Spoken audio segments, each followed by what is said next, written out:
Să procedem la o treabă care ne bucură și ne onorează totodată. Muzeul Maiei Române, după cum deja se știe foarte bine, a intrat într-o tradiție, cel puțin constanțeană, găzduiește foarte multe expoziții temporare. Expoziții, iată, de tablouri. Săptămâna trecută s-a încheiat o altă expoziție care a avut drept vinovați, bineînțeles în ghilimele de rigoare, o asociație de arte plastice de peste ocean din Canada. Iată că astăzi revenim cu ale noastre, ca să spun așa, și Liga Navală Română, prin mult fructuoasa, ca să spun așa, mult fructuosul careu al doamnelor, a revenit în Muzeul Maiei cu această expoziție. Nu vreau să mai continui, pentru că este un domeniu la care nu mă pricep decât ca orice spectator. Aș vrea să dau cuvântul doamnei... Unde doamna Stănescu? Doamnei Stănescu, care președinta Ligii, Doamne, iată-mă, Careului Doamnelor. Este doamna Doamnelor. Este doamna Doamnelor, Careului Doamnelor.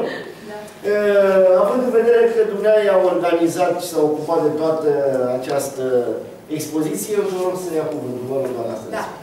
Vorbeam mai devreme, înainte de a da cuvântul primului cuvântător, mă repet, această idee de Careul Doamnelor a aparținut domnului amiral Ilie Ștefan, prezent în față, care este în momentul acesta președintele de onoare a Ligii Filiala Constanța și la nivel național de asemenea președinte de onoare. Vreau să spun că ideea a venit de la faptul că din structura Ligii Navale Române, Filiala Constanța, numărul cel mai mare, și nu are nicio vină categoria bărbaților, îl reprezintă femeile. Și lucrează în domenii diferite. Este și la nivel universal, probabil, chestia asta. Dar nu e vina noastră. Dar nu e vina noastră. Și ne-am propus ca să intrăm în toate domeniile de activitate, acolo unde Liga, de fapt, își atinge obiectivele. Și îmi pare rău că n-am insistat de fiecare dată să zicem de 3 ori, de 4 ori Liga Navală Română. Pentru că sunt foarte rare ocaziile și foarte puțini oamenii care atunci când aud Liga Navală întreabă, dar ce e asta? Deci trebuie, și asta a fost de fapt ideea, că alături de Muzeul Marinei Române, care are același obiectiv, marina, problemele marinăriei, cultura și tradițiile marinărești, Liga Navală să susțină aceste tradiții care ușor, ușor încep să se disipeze, să dispară, să nu mai fie luate în calcul de societatea civilă.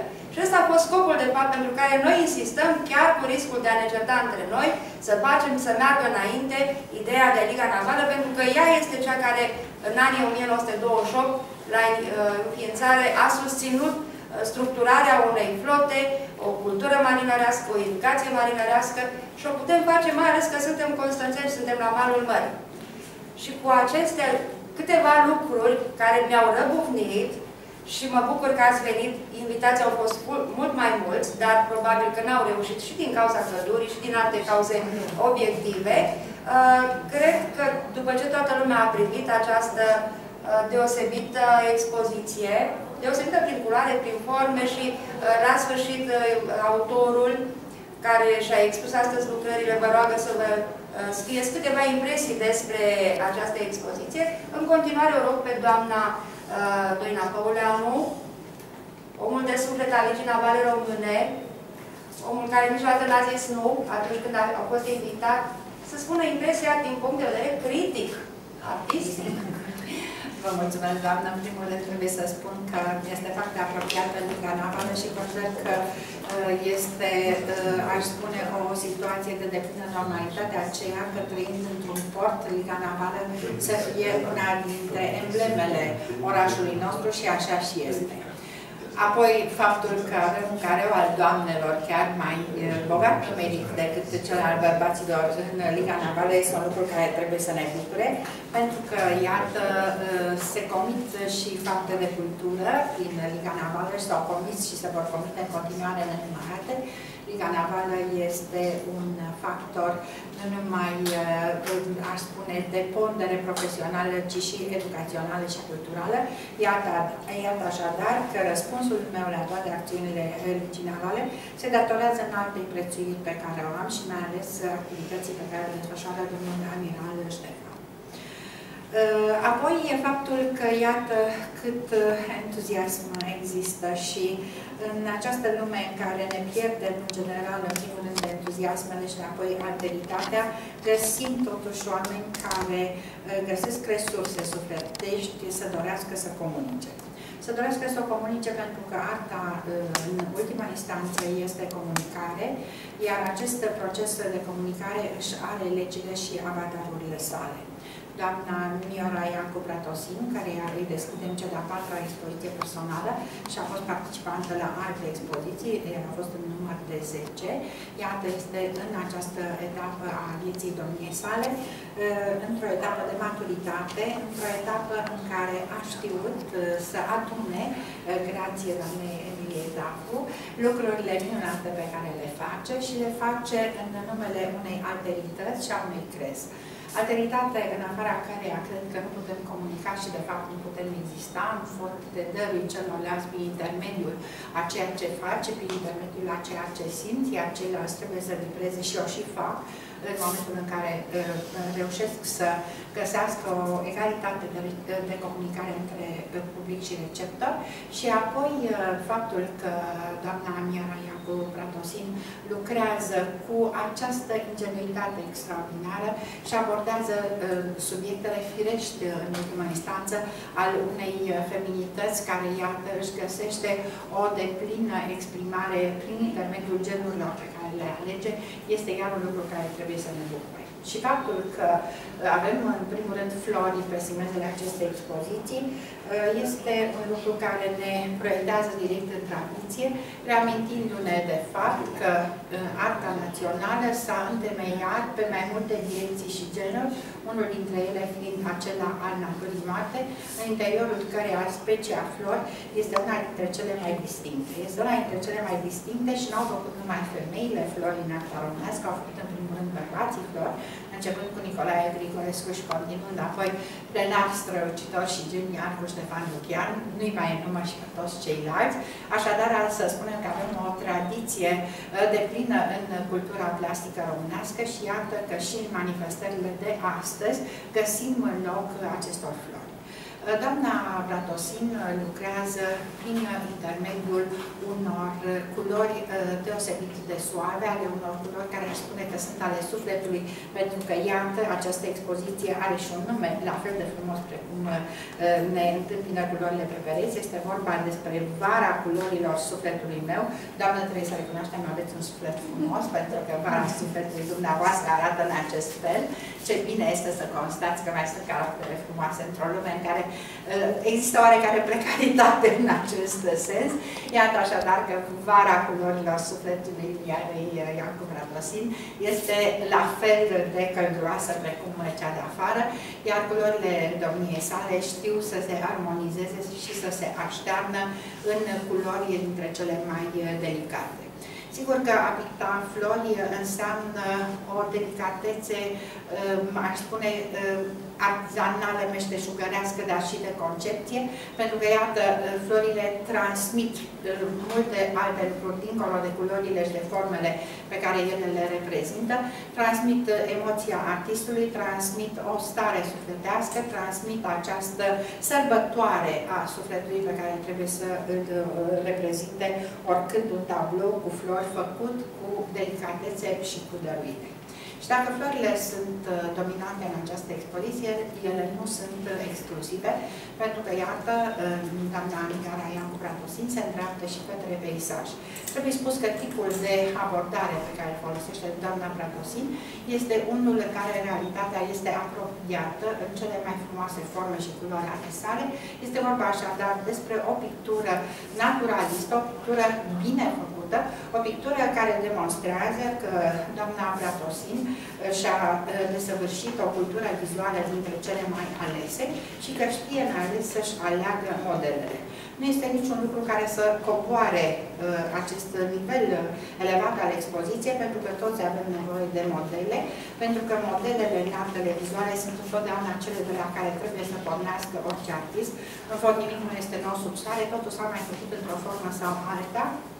În cultura și arta românească ele s-au făcut foarte bine și desigur că a sta sub semnul viziunii unui maestru înseamnă în fond a încerca să înveți așa cum ei înșiși au învățat, s-au străduit și s-au dăruit tot timpul subiectelor pe care le-au abordat. Așadar, doamna Bratosin are o tematică diversă și spuneam că în afară de flori avem și foarte frumoase peisaje în care același sentiment stenic te întâmpină, aceleași culori calde și armonizate și aș spune chiar un fel de încercare de a da obiectelor din realitate o strălucire, o concretețe, o materialitate pregnantă pe care acestea de multe ori nu o au. Este un plus de concretețe care vine din emoția pe care artista o simte în acest dialog cu lumea vizibilă și pe care o transmite prin intermediul imaginilor. Sunt și marine și este firesc să fie marine. Suntem în fond în cadrul Vicii Navale și al Careului Doamnelor.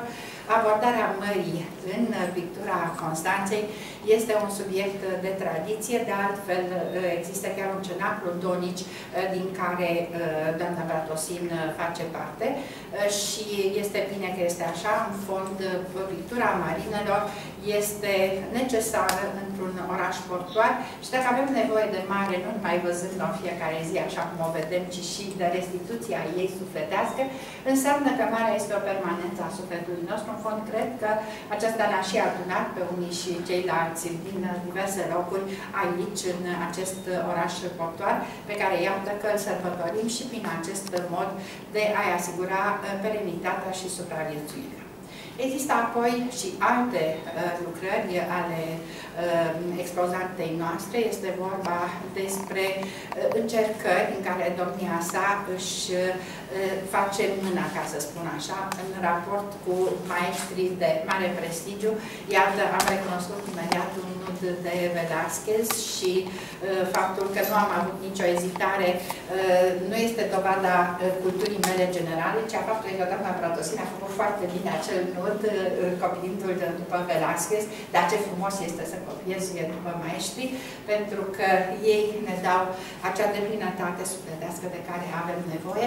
Apoi multe alte lucrări care merg către idee, către simbol, către o materializare a unor gânduri altele decât cele pe care le face într-o pictură, aș spune, apropiată și cotidiană.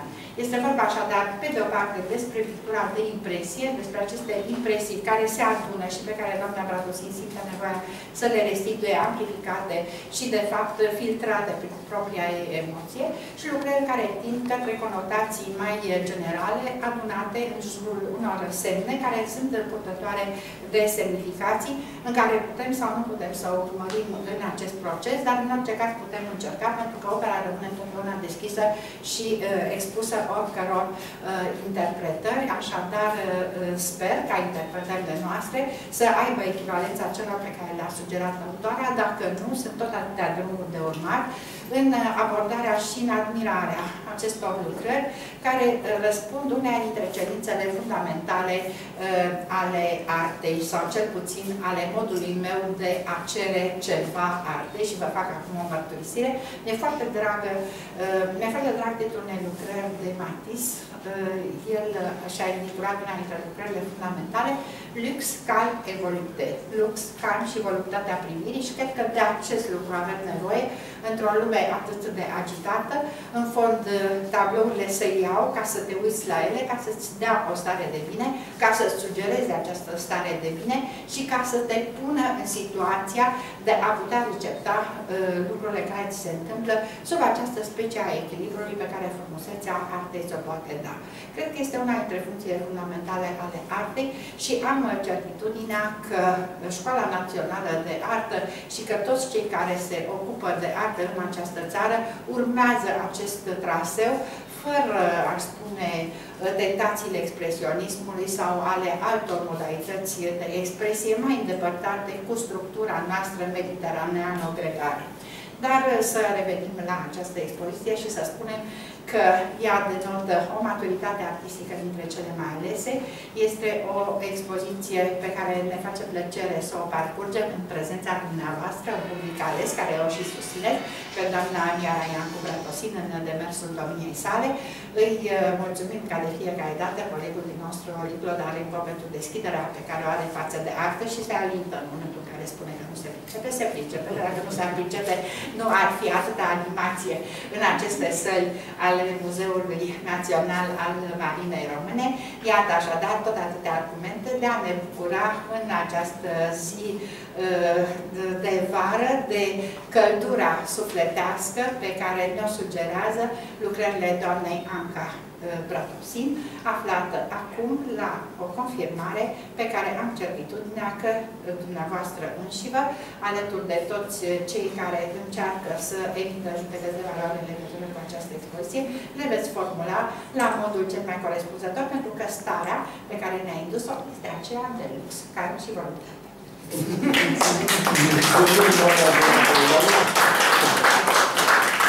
Totdeauna aveți foarte multe cuvinte de spus despre tablou, că sunt mai așa cu limită de la capăt.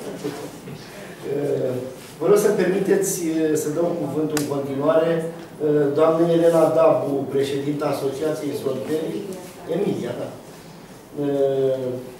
Scriitoare și pictoriță deopotrivă. Nu, încă n-am ajuns. Iubesc foarte mult pictura, probabil într-o altă viață. Am fost pictor, pentru că altfel nu înțeleg această stare de iubire a scriitorului din mine, care este fascinat de pictură și mai ales de pian, toate artele fiind, de fapt, ajutând, transformându-se într-o terapie a noastră spirituală. Sunt fericită că sunt astăzi, după mulți ani, alături de doamna conferențiar universitar, profesor Doina Păuleanu, unul dintre oamenii, dintre cei mai bine cotați la nivel european, deci mă refer la nivel internațional. Este bine să știm, pentru că la noi așa se întâmplă din prea multă modestie, gunoaiele capătă putere. Și este bine să spunem lucrurilor pe nume, pentru că am trecut de multe ori prin aceste situații jenante, în care mari personalități au fost împinse la coadă, iar ceilalți iar parveniții au venit acolo și s-au înfructat în calitate de mari personalități. Și de aceea vă mulțumesc frumos careului doamnelor, pentru că, iată, aveți curajul să vă luptați, să scoateți pumnalele și pistoalele, să ieșiți în plină fraudă socială, pentru că ni se fură niște drepturi ale noastre sociale, și să spuneți, noi ne luptăm prin crearea de aceste expoziții frumoase, prin crearea de cărți, prin, eu știu, întâlnirile acestea extraordinare, care, așa cum a spus și doamna Doina Păuleanu, reprezintă comunicarea. Din lipsa de comunicare se nasc dramele și familiare și universale. Dar noi suntem aici pentru a face să dispară starea de neîncredere parțială a unui om care toată viața a făcut cercetare științifică în cadrul medicinii, ca un medic neurolog de excepție, și a acumulat această dragoste extraordinară pe care domnia sa o poartă probabil de când există, pentru că nu poți să naști ceea ce n-ai în tine. Iar dânsa ne-a arătat că poartă atâta frumusețe, încât stai și te întrebi, dom'le, sunt oameni care de când s-au născut desenează, pictează și n-au ajuns să facă o lucrare pe care să simți nevoia, să nu te împrumuți de la vecini, să vii să o cumperi, să o iei acasă și când te trezești dimineața să-i dai bună dimineața, să-ți învioreze sufletul, să-ți armonizeze sufletul, să-ți arate o zi frumoasă. De fapt, menirea artistului este să facă lumea cu o clipă mai bună și mai frumoasă. Dacă nu reușim acest lucru, înseamnă că ne-am greșit menirea, ne-am greșit drumul. Și e bine să facem ceea ce ne pricepem cel mai bine. Chiar îi spuneam doamnei Mioara că mai devreme mi-au lipsit caii, însă și a zis pentru că era iarnă, dar nu contează. Caii sunt frumoși și iarna și vara și tot timpul. Ei reprezintă starea de înălțare spirituală și puritatea sufletului. Dar ca să o cunoști să cunoști un om, trebuie să îl întrebi ce cărți a citit, să-l întrebi ce filme vede și să-l întrebi ce tablouri îi plac sau ce autori. Așa că și noi, privind toate tablourile acestea, îți dai seama că sufletul omului de lângă noi este atât de vast, este un univers întreg, este încărcat de ce vreți dumneavoastră.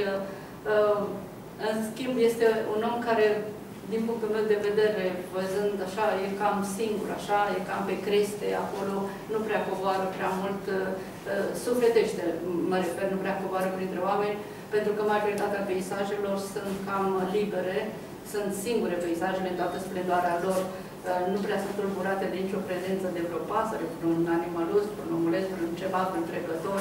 Asta, din punct de vedere spiritual, reprezintă o taină frumoasă. Dumneavoastră sunteți frumoși și ați venit astăzi aici pentru că purtați fiecare în dumneavoastră o expoziție de pictură pe care încă nu ați realizat-o, dar poate o veți realiza într-un viitor apropiat. Toți sunt de vorbă, toți stăm la taclale așa, despre ce se întâmplă în universul nostru pe care este bine să ținem cont și să luăm atitudine și să ne spunem punctul de vedere, pentru că suntem o societate, dar suntem și unicate în același timp. Ori noi am uitat să fim unicate, am învățat să gândim privințele altora și mai puțin privința noastră. Toți sunt de vorbă, am descoperit un scriitor de excepție în doamna Iancu Bratusin, doamna Mioara, și o să-mi confirme, o să confirme acest statut cât de curând. Pentru că vă rog am pus-o așa ca pe școlar. Am zis, hai să vedeți câte comori purtăm în noi și din jenă și din teamă față de părerea celorlalți, de multe ori le ducem cu noi necheltuite și neoferite. Câte daruri, câte iubiri, câte prietenii, câte cuvinte frumoase pe care nu le spunem niciodată de teamă de a nu fi răniți prin însăși această stare de frumusețe a sufletului pe care îndrăznim din când în când să ne oferim în dar unor altora. Vă vorbesc ca un extraordinar de mare iubitor de cultură și în general de pictură. Și îi spuneam doamnei Doina Păuleanu mai devreme, sunt cărți care ne urmăresc în eternitate, sunt cărți magice care au un efect și o terapie, un efect magic asupra noastră. Și mi-aduceam aminte când a apărut magicul, cartea domniei sale despre Balcic. Vă rog să mă credeți, am fost acolo.